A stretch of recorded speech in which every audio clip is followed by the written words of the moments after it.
রবিউল আউয়াল মাস চলতেছে। রবিউল আউয়াল মাসের আজকে 9 তারিখ। এই রবিউল আউয়াল মাসে আমাদের সমাজে কিছু বিষয় আমরা পর্যবেক্ষণ করতে পারি, আমরা লক্ষ্য করতে পারি। 12ই রবিউল আউয়ালকে উপলক্ষ করে কেউ ঈদে মিলাদুন নবী পালন করে, অথবা কেউ সিরাতুন নবী পালন করে। এই ঈদে মিলাদুন নবী ও সিরাতুন নবী সম্পর্কে কোরআন হাদিসের দৃষ্টিকোণ থেকে মুখতাসার আকারে অল্প কিছু আলোচনা করা হবে। আল্লাহ তাআলা আমাদের সকলকে সে অনুযায়ী জীবন পরিচালনা করার তৌফিক দান করুক, আমিন। এই পুরা পৃথিবী ছিল আলোক উজ্জ্বল। একসময় এই পৃথিবী অন্ধকারের তিমির আধারের চাইতে আরো বেশি অন্ধকার হয়ে গিয়েছিল। ধারাবাহিকভাবে আল্লাহ রাব্বুল আলামিন অসংখ্য পয়গম্বরগণ, সাহাবায়ে কেরাম, বুজুর্গানে দ্বীন, ইসলামের দ্বীনের ধারক বাহক, মানুষদেরকে আল্লাহমুখী করা যায় এমন কিছু বান্দাদেরকে আল্লাহ রাব্বুল আলামিন ধারাবাহিকভাবে পৃথিবীর বুকে প্রেরণ করেন। পর্যায়ক্রমে যখন এই ধারাবাহিকতা বন্ধ হয়ে গেল, 2 পায়ের মানুষগুলো 4 পায়ের জানোয়ার বা তার চাইতে আরো বেশি নিকৃষ্ট হয়ে গেল। আকাশ বাতাস জুড়ে শুধুমাত্র একটি শব্দ হচ্ছিল, রব্বানা আখরিজনা মিন হাযিহিল ক্বরিয়াতি যালিমি আহলুহা। আয় আল্লাহ, অন্ধকার থেকে বাঁচা যায়, আলোর দিকে নিয়ে যাওয়া যায় এমন একজন প্রতীক আমাদের কাছে আপনি প্রেরণ করুন। এমনই এক যুগ সন্ধিক্ষণে 570 খ্রিস্টাব্দে 20 এপ্রিল, 12ই রবিউল আউয়াল, 11ই রবিউল আউয়াল, 9ই রবিউল আউয়াল অথবা 8ই রবিউল আউয়াল সোমবার শুভে সাদেক শুভ মুহূর্তে মক্কার কোরাইশ বংশে আবদুল্লাহর ঔরসে মা আমিনার কুল আলোকিত করে এর ধারাপৃষ্ঠে আবির্ভূত হলেন জান্নাতি ফুল, নব অতিথি, মানব জাতির পরমচরম আদর্শ, স্রষ্টার সর্বশ্রেষ্ঠ সৃষ্টি, শান্তির মূর্ত প্রতীক, রহমাতুল্লিল আলামিন, খাতামুন নবিয়্যিন হযরতে মুহাম্মদুর রাসূলুল্লাহ সাল্লাল্লাহু আলাইহি ওয়াসাল্লাম। সকলেই পড়েন সাল্লাল্লাহু আলাইহি ওয়াসাল্লাম। রাসূলের নাম শুনলে কি পড়তে হয়? দুরূদ পড়তে হয়। নবীর নাম শুনলে কি করতে হয় ভাই? দুরূদ পড়তে হয়। নবীজির নাম যখন শোনা হয় তখন দুরূদ পড়াও। কালিমা যে আমরা পড়ি, লা ইলাহা ইল্লাল্লাহু মুহাম্মাদুর রাসূলুল্লাহ, এতটুকু পর্যন্ত কালিমার অংশ। যখন কালিমে তৈয়বা আমরা পড়ি, লা ইলাহা ইল্লাল্লাহু মুহাম্মাদুর রাসূলুল্লাহ, এতটুকু পর্যন্ত, তারপরে সাল্লাল্লাহু আলাইহি ওয়াসাল্লাম বলা যাবে না।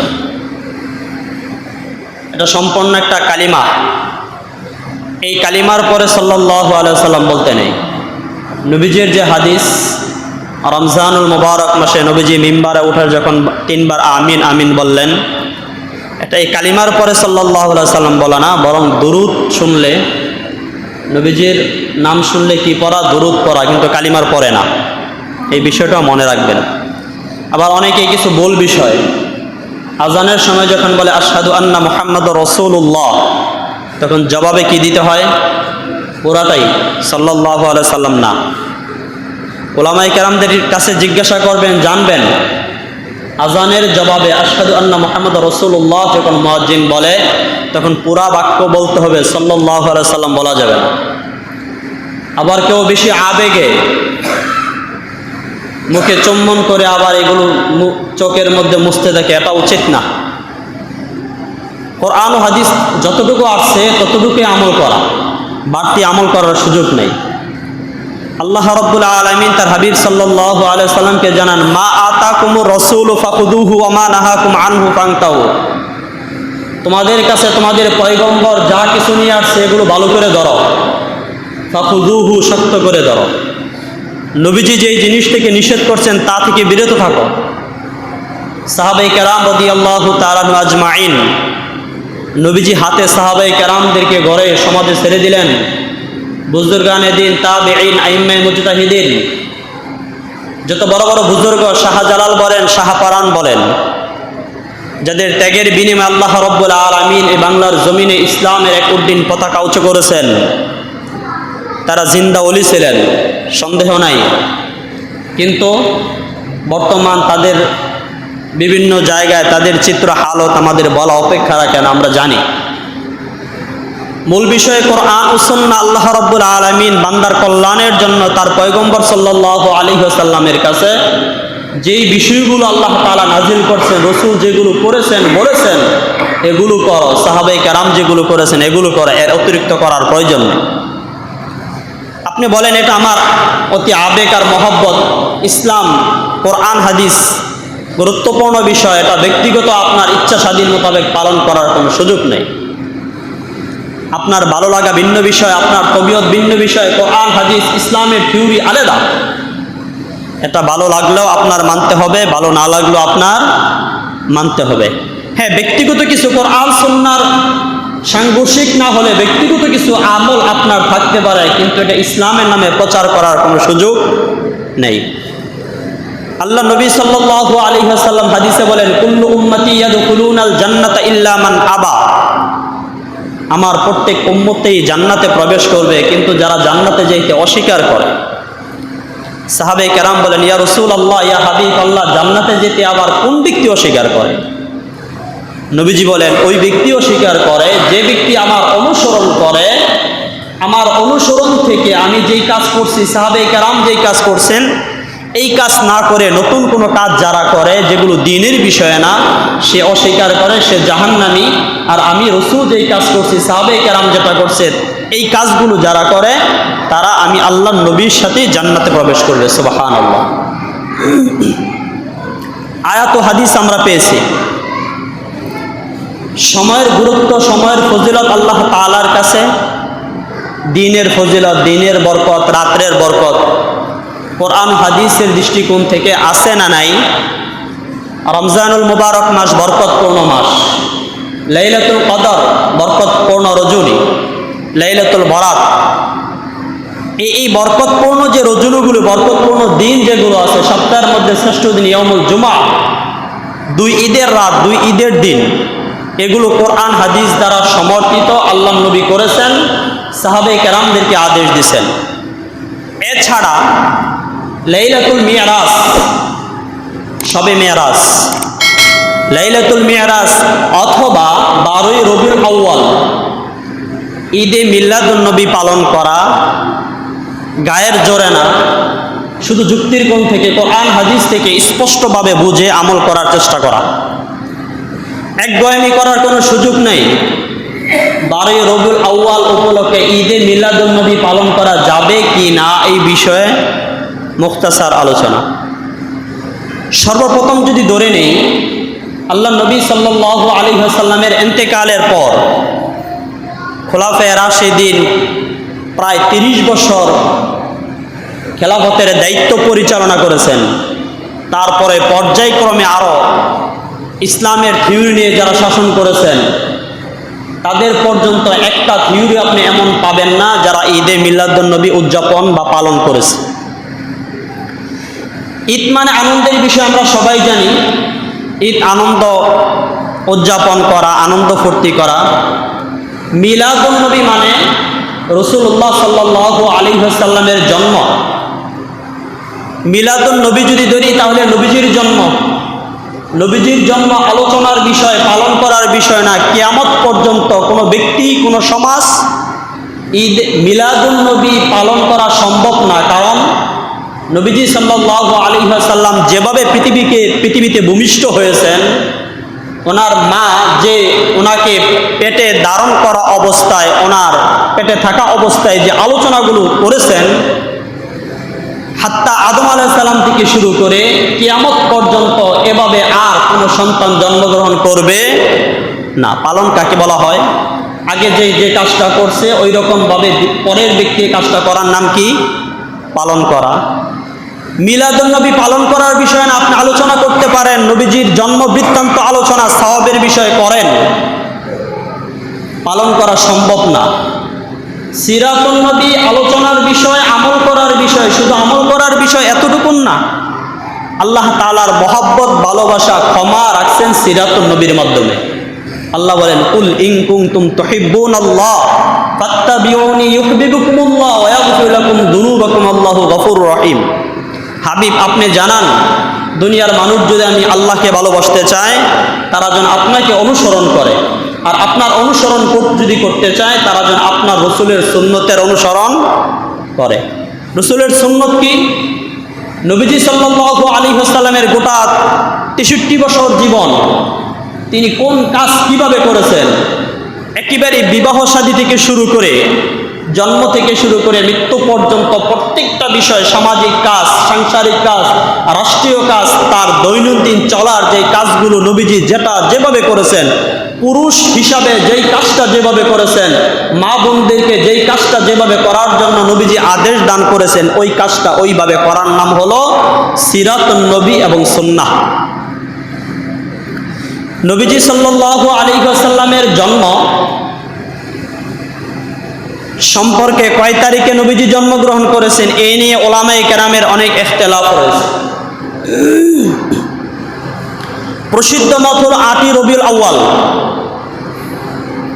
এই ইখতিলাফগুলো আবার নিষিদ্ধ না। 8ই রবিউল আউয়াল নবীজি সাল্লাল্লাহু আলাইহি ওয়াসাল্লাম দুনিয়ার বুকে জন্মগ্রহণ করেছেন। যদি আপনি ইসলামের জন্য, মুসলমানের জন্য ঈদ কয়টা? মুসলমানদের ঈদ কয়টা জানেন না? মুসলমানদের ঈদ কয়টা? একটু কথা বলেন, সওয়াব হবে। মুসলমানদের ঈদ কয়টা? এটা কিন্তু সামাজিক ঈদ না, আল্লাহ তাআলার পক্ষ থেকে নির্ধারণ করা। নবীজি বলেন, ইন্না লিকুল্লি কওমিন ঈদান ওয়া হাদা ঈদুনা। প্রত্যেক জাতির জন্য একটা আনন্দ উৎসবের দিন আছে, আমার উম্মতের আনন্দ উৎসবের দিন হলো একটা ঈদুল ফিতর আর একটা ঈদুল আজহা। ইসলামের ঈদ দুইটা। এই দুইটা ঈদ বাদ দিয়ে রবিউল আউয়াল মাসে যদি কোনো ব্যক্তি ঈদে মিলাদুন নবী পালন করে, আমরা যে রমজানের ঈদের দিন, রমজানের রোজার পরে শাওয়ালের 1 তারিখ আমাদের ঈদুল ফিতর, 1 মাস রোজা পালন করার পর যে আমরা ঈদুল ফিতর আদায় করি, তার মানে শাওয়ালের 1 তারিখে আমরা আনন্দ ফুর্তি করি, 2 তারিখে কি আনন্দ ফুর্তি কেউ করে? ঈদের আনন্দ কি 2 তারিখে হয়? শাওয়ালের 2 তারিখে, 3 তারিখে হয় না। জিলহজ মাসের 10 তারিখে কুরবানির ঈদ, ঈদুল আজহা। 9 তারিখে কেউ ঈদের আনন্দ ফুর্তি করে? গরু জবাই করে 9 তারিখে আনন্দ ফুর্তি কেউ করে না। 10 তারিখের পরে আবার কেউ আনন্দ ফুর্তি করে না। যদি 12ই রবিউল আউয়াল আপনি ঈদে মিলাদুন নবী পালন করেন, তাহলে অর্থ দাঁড়ায় রসুলের জন্মে খুশি আনন্দ ফুর্তি ঠিক আছে, একজন মুমিনের নৈতিক দায়িত্ব হলো রাসূলুল্লাহ সাল্লাল্লাহু আলাইহি ওয়াসাল্লামের জন্মে শুধু মুমিন না, একেবারে আসমানের নিচে জমিনের উপরে যত মাখলুকাত আছে রসুলের জন্মে সবাই খুশি হবে। এটা হলো নৈতিক, ইমানি এবং মানবিক নৈতিক দায়িত্ব। যদি 12 তারিখ আপনি ঈদে মিলাদুন নবী পালন করেন, তাহলে অর্থ দাঁড়ায় 11ই রবিউল আউয়াল রসুলের জন্মে খুশি না, নাউজুবিল্লাহ। 13ই রবিউল আউয়াল নবীর জন্মে আপনি খুশি না, নাউজুবিল্লাহ। যদি রসুলের জন্মে কোনো ব্যক্তি একদিন নির্দিষ্ট থাকে, ইমান, আমরা জীবিত থাকার জন্য আমাদের খাবার দরকার। কি দরকার ভাই? খাবার দরকার। খাবার বছরে একদিন খান না প্রতিদিন খান? প্রতিদিন কয় বেলা খান? 3 বেলা খান। একজন মানুষ সুস্থ থাকার জন্য প্রতিদিন 3 বেলা খাবার খাচ্ছেন, এটা রূহের খোরাক। আত্মার খোরাক হলো নবীজি সাল্লাল্লাহু আলাইহি ওয়াসাল্লামের সিরাত অনুযায়ী একজন মানুষ প্রতিদিন 24 ঘন্টা জীবনযাপন করবে, রসুলের উপর দুরূদ পড়বে, শুধু একদিন না 24 ঘন্টা রসুলের আদর্শ মোতাবেক চলবে। এটা হলো আত্মার খোরাক। দেহের খোরাক যেমন বছরে একদিন কেউ খায় না, প্রতিদিন খায়, আর আত্মার খোরাকও প্রতিদিন নিয়ত 24 ঘন্টায় রসুলের আদর্শ, রসুলের সিরাত, রসুলের উপর দুরূদ পড়া ঈমানদার মুমিনের নৈতিক দায়িত্ব। এখন আপনি যদি মনে করেন ঈদে মিলাদুন নবী যদি 12 তারিখে আপনি পালন করেন, আমাদের যে 2টা ঈদ আমরা পালন করি, এটা তো নতুন কোনো বিষয় না, পুরাতন বিষয়। পুরাতন বিষয়। আমাদের ঈদের মধ্যে কি থাকে? নামাজ আছে না নাই? ঈদের মধ্যে আমরা 2 রাকাত নামাজ পড়ি না? নামাজের পরে খুতবা আছে না নাই? তাহলে 12ই রবিউল আউয়ালে নামাজ পড়ে যেই সম্প্রদায়, যারা 12ই রবিউল আউয়াল ঈদে মিলাদুন নবী পালন করতেছে, অনেক আবেগ আর আগ্রহ দেখায়া, রসুলের প্রতি প্রেম আর ভালোবাসা দেখায়া, তাদের এই 12ই রবিউল আউয়ালে নামাজ নাই, খুতবাও নাই। আছে না নাই? নামাজ আছে, নামাজও নাই, খুতবাও খুতবাও নাই। নবীজি সাল্লাল্লাহু আলাইহি ওয়াসাল্লামের জীবনে দৈনন্দিন আমলের ব্যাপারে আমরা হাদিসের কিতাবের মধ্যে আপনি পড়বেন, নবীজি সাল্লাল্লাহু আলাইহি ওয়াসাল্লাম প্রত্যেক সোমবারে রোজা রাখতেন। কোন দিন? কোন দিন রোজা রাখতেন? সপ্তাহের মধ্যে সোমবারে নবীজি রোজা রাখতেন। মাসের মধ্যে আইয়ামে 20 দিন রোজা রাখতেন। 13, 14, 15 তারিখ নবীজি রোজা রাখতেন। গুরুত্বপূর্ণ দিনগুলো নবীজি রোজা রাখতেন। সোমবারে রোজা রাখার কারণ নবীজি বর্ণনা করেন, আল্লাহ রাব্বুল আলামিন আমাকে সোমবারে দুনিয়ার বুকে প্রেরণ করছেন, তার নিয়ামতের শুকরিয়া আদায়ের জন্য আমি আল্লাহ রাসূল রোজা রাখি। নবীজি সাল্লাল্লাহু আলাইহি ওয়াসাল্লামের জন্ম তারিখ পালন করছে রোজা রাইখা। সাহাবায়ে কেরাম 30 বছর খেলাফতের দায়িত্ব পরিচালনা করছেন। কেউ ঈদে মিলাদুন নবী মিষ্টি খায় আনন্দ ফুর্তি করে রাসূলের জন্ম উদযাপন করে নাই, নবীজিও করে নাই। এত বছর পরে আসে 604 হিজরি। কত হিজরি? 1446 হিজরি চলতেছে। 604 হিজরিতে বাদশাহ আবু সাঈদ মুজাফফর, আবুল খত্তাব ইবনে ইয়াহইয়া, এই দুইজন সর্বপ্রথম 604 হিজরিতে তার সূচনা শুরু করে। ঐতিহাসিকগণ সকলে এই দুই ব্যক্তিকে অপচারী এবং ফাসিক ব্যক্তি বলে উল্লেখ করছে। যদি আপনি ধরেই নেন নবীজি সাল্লাল্লাহু আলাইহি ওয়াসাল্লামের মৃত্যু 12 তারিখে, জন্ম 12 তারিখই হয়েছে, যদিও উলামায়ে কেরামের অনেক ইখতিলাফ আছে, কিন্তু নবীজি সাল্লাল্লাহু আলাইহি ওয়াসাল্লাম যেদিন দুনিয়া থেকে বিদায় গ্রহণ করছেন এই দিনের ব্যাপারে কারো কোনো সন্দেহ আছে?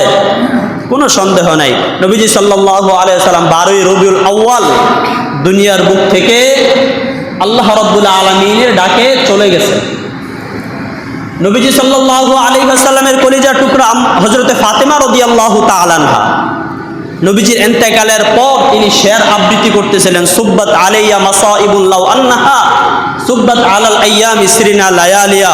হে দুনিয়ার মানুষ, আমি ফাতেমার উপর যে বিপদ আর দুর্পাত নাজিল হয়েছে, এটা যদি দিনের উপর পড়তো দিনটা রাত হয়ে যাইতো, পাহাড়ের উপর পড়লে পাহাড়টা চূর্ণ বিচূর্ণ হয়ে যাইত। অর্থাৎ আমার বাবা দুনিয়া থেকে চলে যাওয়ার কারণে আমার যে ব্যথা অস্থিরতা আছে, এটা যদি তোমরা দেখতা, একটা পাহাড়ের উপর পড়লে পাহাড়টা চূর্ণ বিচূর্ণ হয়ে যাইত। হযরতে যায়েদ ইবনে আব্দে রাব্বি, সাহাবায়ে কেরাম এর ভালোবাসা নবীর প্রতি মনে হয় কম ছিল না বেশি ছিল? আমাদের চাইতে সাহাবায়ে কেরামের ভালোবাসা মনে হয় নবীর প্রতি কম ছিল, শত শত হাজার হাজার গুণ বেশি ছিল।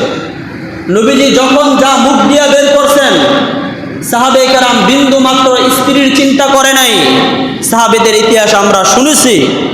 হযরতে যায়েদ ইবনে আব্দে রাব্বি খেজুর বাগানে কাজ করতেছে, সংবাদ আসছে নবীজি দুনিয়া থেকে বিদায় হয়ে গেছে। তিনি তার হাতের অস্ত্র ফেলে দিয়ে আকাশের দিকে তাকায় দোয়া করলেন, আল্লাহ, যে চোখ দিয়া এতদিন মুহাম্মদুর রাসূলুল্লাহ সাল্লাল্লাহু আলাইহি ওয়াসাল্লামকে দেখতাম, তিনি আজকে থেকে চলে গেছে। ওগো আল্লাহ, তুমি দয়া করে আমার চোখ দুটা বন্ধ করে দাও, পৃথিবীর আর কোনো নিয়ামত আমি দেখতে চাই না। এগুলো ছিল সাহাবায়ে কেরামের আদর্শ। আপনি ধরে নেন যে 12ই রবিউল আউয়াল রসুল দুনিয়াতে জন্মগ্রহণ করছে সমস্ত ইখতিলাফগুলো বাদ দিয়ে, কিন্তু নবীজি যে 12 তারিখ দুনিয়া থেকে বিদায় গ্রহণ করছেন এ ব্যাপারে কোনো সন্দেহ নাই। আপনার সন্তান, সকালবেলা আপনার একজন সন্তান জন্মগ্রহণ করছে, অথবা আপনার আত্মীয়র মধ্যে কোনো একজন সন্তান জন্মগ্রহণ করছে, সবাই খুশি না বেজার? সবাই খুশি। মিষ্টি নিয়ে আসবেন, সবাইকে বন্ধু বান্ধবকে ফোন দিবেন, মিষ্টি খাওয়ানোর, সবাই একটু আনন্দ ফুর্তি করতেছেন। যদি আসরের পরে মাগরিবের পরে আপনার আপনজন, আপনার বাবা অথবা মা, আপনার নিকটতম কোনো আত্মীয় যদি দুনিয়ার বুক থেকে চলে যায়, বিদায় গ্রহণ করে, মৃত্যুবরণ করে, সকালবেলা আপনার সন্তানের আনন্দে যে মিষ্টি বিতরণ করলেন, এই 12 ঘন্টা পরে আপনার এই খুশিটা থাকবে না নস্যাৎ হয়ে যাবে? খুশি থাকবে না, আপনি ভুলে যাবেন। তাহলে নবীজি ওই দিন জন্মগ্রহণ করছেন এই নিয়ে সন্দেহ আছে, ইখতিলাফ আছে, কিন্তু নবীজি যে এই দিন দুনিয়ার বুক থেকে বিদায় গ্রহণ করছেন এই নিয়ে কারো কোনো সন্দেহ নাই। তাহলে রসুলের দুনিয়া থেকে বিদায় গ্রহণের দিন যদি আপনি আনন্দ ফুর্তি করেন, ঈদে মিলাদুন নবী পালন করেন, তাহলে এটা হবে রসুলের জন্য রসুলের নামে চরম অপমান করা।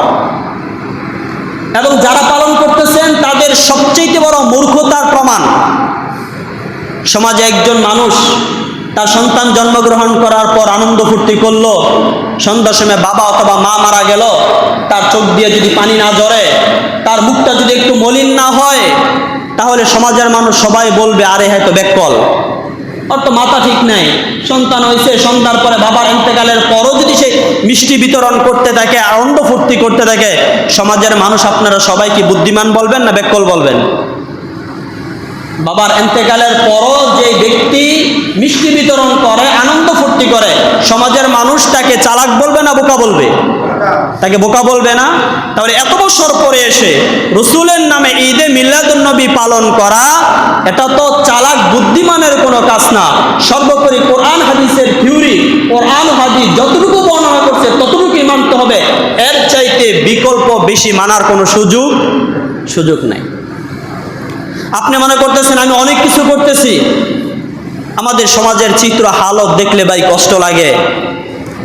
20 বছর, 50 বছর, 30 বছর একটা জায়গায় সাধনা করতেছে, নাম বলতে মনেও চাচ্ছে না, বলারও প্রয়োজন নেই, মাথার মধ্যে জট হয়ে গেছে, লাল শালু পরে সারা জীবন মনে করেন 30 বছর এক জায়গায় খেদমত করতেছে, সাধনা করতেছে। কোরআন হাদিসের থিওরি ভালো আছে, সূরা ফাতিহা পারে না। কোরআন হাদিসের থিওরি, কোরআন হাদিসের জ্ঞান ভালো আছে, সূরা ফাতিহা পারে না। নামাজ তরক করা, নামাজ ছোট করা, নামাজকে ছেড়ে দেওয়া, ইসলামে এমন কোনো ভূমিকা, এমন কোনো অপশন আপনাদের জন্য আমাদের জন্য আছে? হাত্তাকে নবীর জন্যও ছিল না।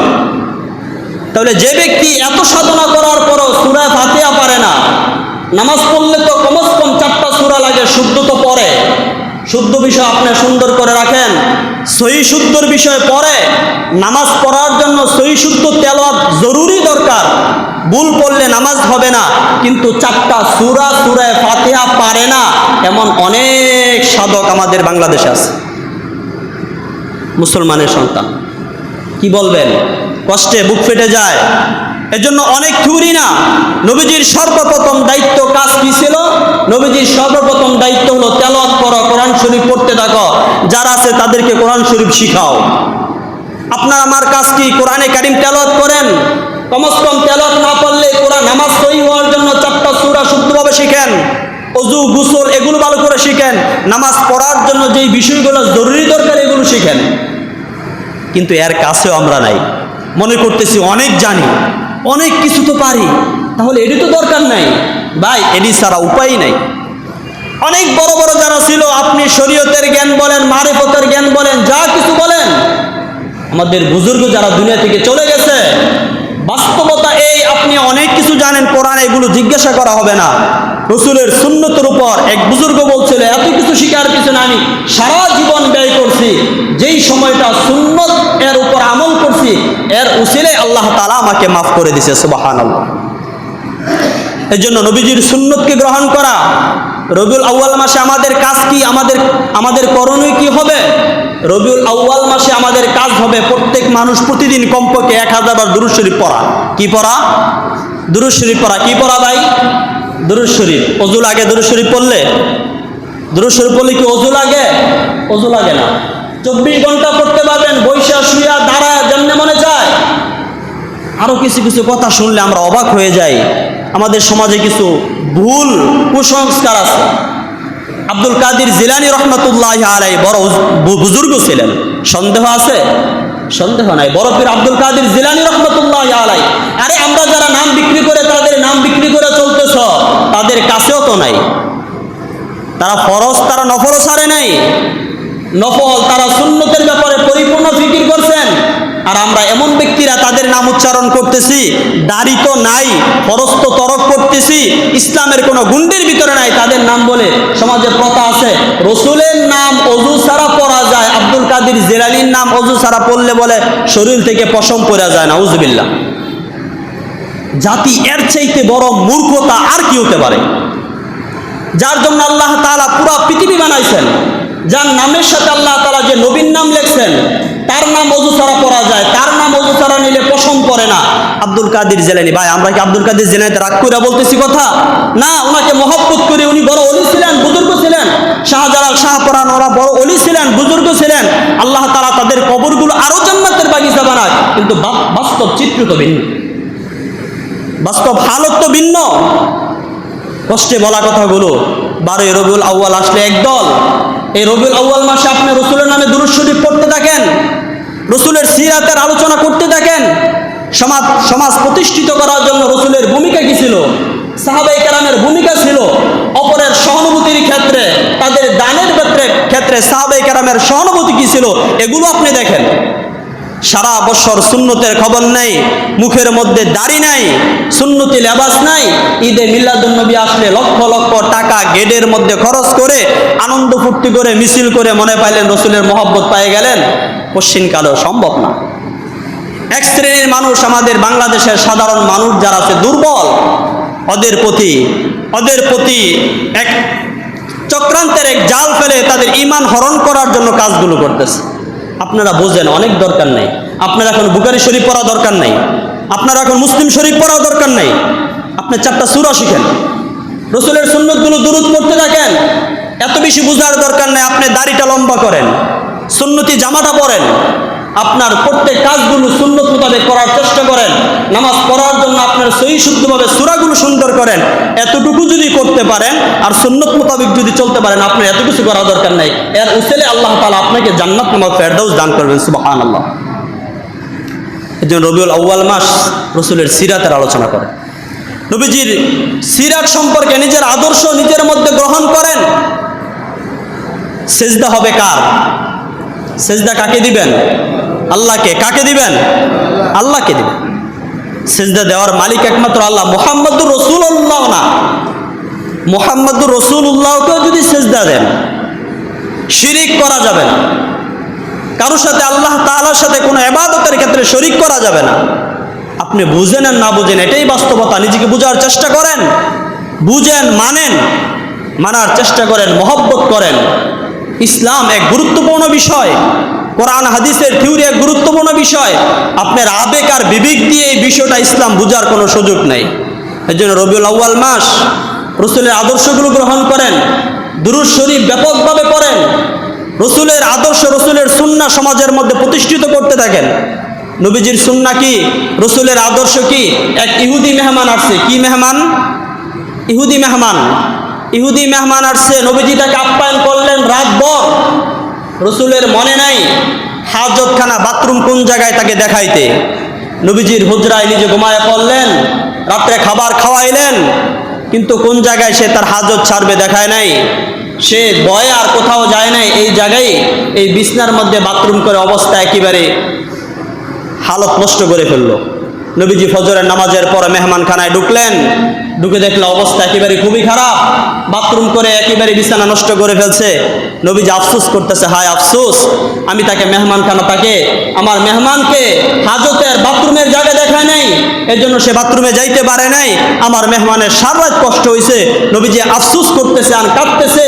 এগুলো নিজে বিছনাগুলো নিয়ে পুকুরের মধ্যে রসুল নিজে ধুইতেছে আর আফসোস করতেছে। ওই ইহুদি তরবারি রেখে চলে গেছে, তার তরবারি আবার নিতে হবে। এসে দেখে মুহাম্মদুর রাসূলুল্লাহ সাল্লাল্লাহু আলাইহি ওয়াসাল্লাম এই বিছনা ধুইতেছে আর মেহমানের জন্য আফসোস করতেছে, সারা রাত তার কষ্ট হয়েছে। সেই ইহুদি রসুলের আদর্শ দেখে ইসলামের ছায়ায়, সুশীতল ছায়ায় তলে রসুলের সাথে কালিমা পড়ে মুসলমান হয়ে গেছে। সুবহানাল্লাহ। আমরা বেদাতের ব্যাপারে একটু কঠোর। মুসলমান যারা আছে আলহামদুলিল্লাহ, বিজাতি যারা আছে তাদের সবগুলো পালন করবে, কোনো নিষেধ নাই। কিন্তু মুসলমানের নাম দিয়া, আপনার নাম মুসলমান, মাথার মধ্যে টুপি পরবেন, জুমাও পরবেন, আবার গিয়ে সেজদাও দিবেন, বেদাতি কাজও করবেন। ইসলামের কোরআনের থিওরি হলো বেদাতিরা কোনোদিন হেদায়েত পায় না। বেদাতিরা কি পায় না? হেদায়েত পায় না। যারা গান বাদ্য বাজাইতেছে সে জানে এটা অপরাধ।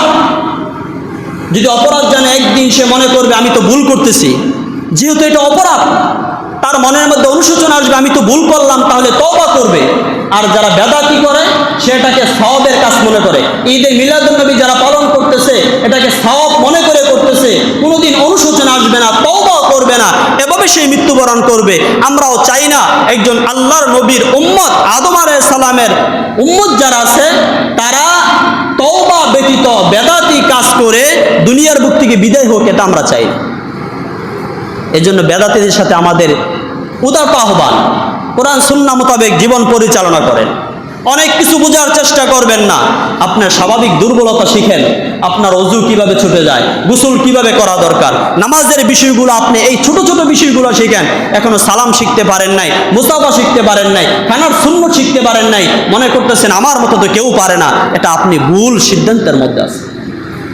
আপনি ওলামায়ে কেরামের কাছে যান, অথবা আপনার মুরব্বি যারা আছে, যারা পারে তাদের কাছে যান, গিয়ে শিখেন। নিজের জীবনটা সুন্দর করেন, নিজের কবরটা সুন্দর করেন, নিজের হাসরটা সুন্দর করেন।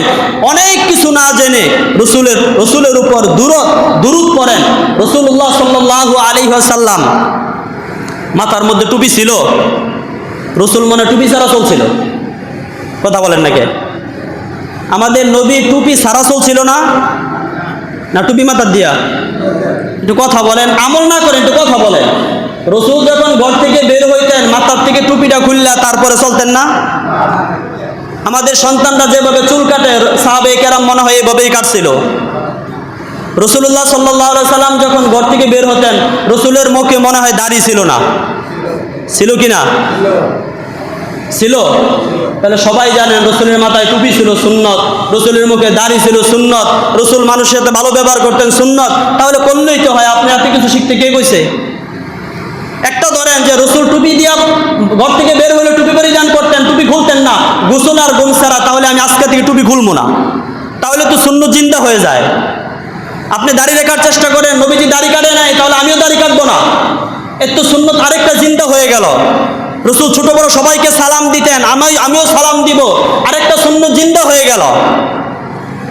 চেষ্টা করেন, একটা আমল করার চেষ্টা করেন, সমাজ পরিবর্তন হবে। সবাই নিয়ত করলে না, সবাই নিয়ত করলে সমাজ কোনোদিনও পরিবর্তন হবে? রাজার পুকুরে ডুব দেওয়ার মতো হবে। সবাই যদি নিয়ত করেন সমাজ পরিবর্তন করার, তাহলে পরিবর্তন হবে না। রাজার পুকুরে দুধ দেওয়ার পরিবর্তে পানি ফালানোর মতো হবে। একজন নিয়ত করবেন আমি একা সুন্নতের উপর চলবো, রসুল মাথায় টুপি পরিধান করছেন, আমি টুপি খুলবো না, নবীজি দাড়ি রাখছেন, আমি দাড়ি আর কোনোদিন চাচবো না, রসুল ছোট বড় সবাইকে সালাম দিতেন, সুন্দর ব্যবহার করতেন, আমি একা করব, অন্য কাউকে আমি আর অন্যদিকে ফিকির করব না। আপনি একা নিয়ত যদি করতে পারেন, তাহলে আপনার সংসার, আপনার সমাজ, পুরা দেশ মুহূর্তের মধ্যেই আল্লাহ তাআলা পরিবর্তন করে দিবেন। সাহাবে কেরাম মিল্লা নিয়ত করে নাই, একা নিয়ত করছেন। একা নিয়ত করার কারণে কাজ করছেন, আল্লাহ তাআলা আইয়ামে জাহিলিয়ার যুগটাকে সোনালী যুগ বানাই দিয়েছেন। এজন্য আমাদের রবিউল আউয়াল মাস, যেই সমস্ত লোকগুলো বেদাতের সাথে জড়িত, তাদেরকে আমরা আহ্বান জানাবো, এগুলো বাদ দিয়ে নিজের কবরটা সুন্দর করেন, নিজের হাসরটা সুন্দর করেন, সুন্নত মোতাবেক জীবনযাপন করেন। কারণ সুন্নতের উপরেই আল্লাহ তাআলার মায়া এবং ক্ষমা, এটাই নিহিত, অন্য কোনো পদ্ধতি। আপনি অনেক কিছু শিখলেন কিন্তু সুন্নত থেকে দূরে, তাহলে কবরে মুক্তি পাওয়া যাবে না। আল্লাহ রাব্বুল আলামিন আমাদের প্রত্যেককে ঈদে মিলাদুন নবী নামক বেদাত থেকে বেঁচে থেকে সিরাতুন নবীর আদর্শ নিজে প্রতিষ্ঠিত করব, সমাজে প্রতিষ্ঠিত করার তৌফিক দান করুক, আমিন।